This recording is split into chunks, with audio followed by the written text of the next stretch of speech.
Hello world, Cozzy here with this week's roundup of Geek Movie news. Starting off this week with The Man of Steel. Now Zack Snyder's Man of Steel Superman reboot has been collecting a number of child actors to star in flashback scenes of Clark Kent's youth. I mentioned this last week with the announcement of Jaden Gould and Robert Gerdish joining the cast. And now it finally looks like Clark Kent himself has been cast, as Star Week announced that 11-year-old actor Cooper Timberline will be portraying a young CK in his youth in Smallville.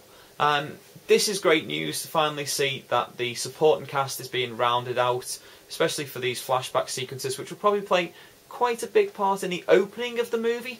So it's all good, and I still have high hopes for this Superman reboot.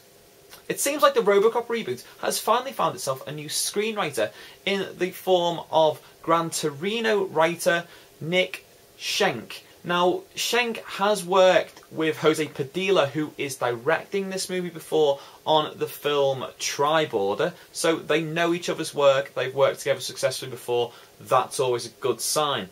It's also rumoured via Variety that he and Padilla are desperately trying to get Russell Crowe on board as the new Robocop.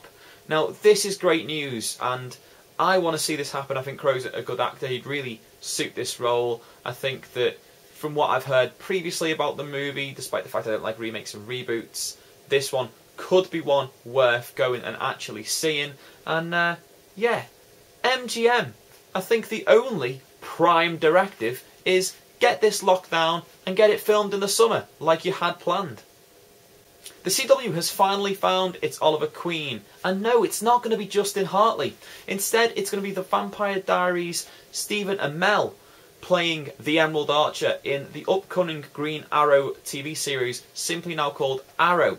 Now, this can go one of two ways. Firstly, it could be fantastic. He could really excel in the role and make it its own, and I hope that happens, because as a fan of Smallville, and I'm sure a lot of Smallville fans will agree with me, Hartley should have been given the chance. He has played this role now for a number of years, people associate him with it, and if this pays off, well, if it doesn't pay off even, then every Smallville fan is going to be saying, why didn't you just go with Hartley? Hartley's already played Green Arrow, he is Green Arrow, what's going on? So, yeah, hope it works, CW. Comic Book News has some unconfirmed rumours this week about upcoming Mark Millar comic book adaptation Nemesis. Now, these are casting rumours, and apparently studio bigwigs are in negotiations with both Michael Fassbender and Liam Neeson to take up roles in this movie. If this is correct, I really want to see Neeson play Nemesis, play the main character. For those of you who don't know, this is a comic book that basically follows a villain. It's a villainous comic book. It's the complete opposite to what you would usually expect from this genre, and I think Neeson really would excel in this role. So if it's true, get him signed on the dotted line, and let's see Neeson as Nemesis. A number of sources online, including Twitch Film, have announced that Harrison Ford is in negotiations to reprise his role from the original movie in Blade Runner 2. Now, I've said this before, I'm a huge fan of the first movie, and I think this would be fantastic. A lot of fans of Blade Runner want to see Richard Deckard, what he's up to in this sequel, even if it's only a cameo. So come on guys, make this happen. After losing Lily Collins last week, some people thought the Evil Dead remake, well, really was dead. But it doesn't seem to be the case. In fact, there's been one confirmed casting and someone else in negotiations. Now, the confirmed casting is Shiloh Fernandez, who is going to play the lead male character in this remake of the Evil Dead. Still not going to be Ash, unfortunately. Apparently he's going to be the main protagonist, Mia's brother, David. And looking to replace Collins as Mia, apparently negotiations have started with Jane Levy. So there's still progress being made on this movie, and hopefully, because everyone involved has already booked some shooting schedules at the end of March in New Zealand, that this can be locked down and it can get underway ASAP. In an interview with The Playlist, the screenwriter of The Woman in Black, Kick-Ass, and X-Men First Class. A woman who just happens to be Jonathan Ross's wife, Jane Goldman, spoke about the fact she is now going to be adapting the comic book Non-Player for Warner Brothers. Now, I mentioned in the summer that Warner Brothers had acquired the rights to this comic book, but nothing's really been said about it ever since, except now Goldman's come out and stated, yeah, she will be adapting it for the big screen, writing the screenplay. She states that, yes, she hasn't actually worked on a science fiction story before, but it is her favourite genre of movie to watch, so hopefully that's a good thing. Also, she's already had the magic touch on both Kick-Ass and X-Men First Class, so she's got a strong sort of knowledge of comic book to movie adaptations, and I hope she can do a good job with this one.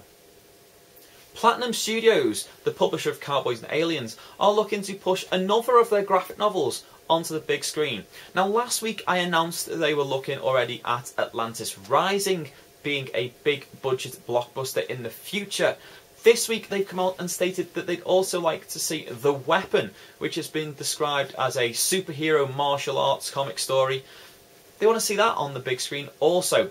Now, just to give you a quote from Platinum's CEO, Scott Rosenberg, he said he believes the property is one of those with enormous potential for a franchise, not just a single movie. So yeah, they're looking to maybe release a trilogy or more movies based on this character.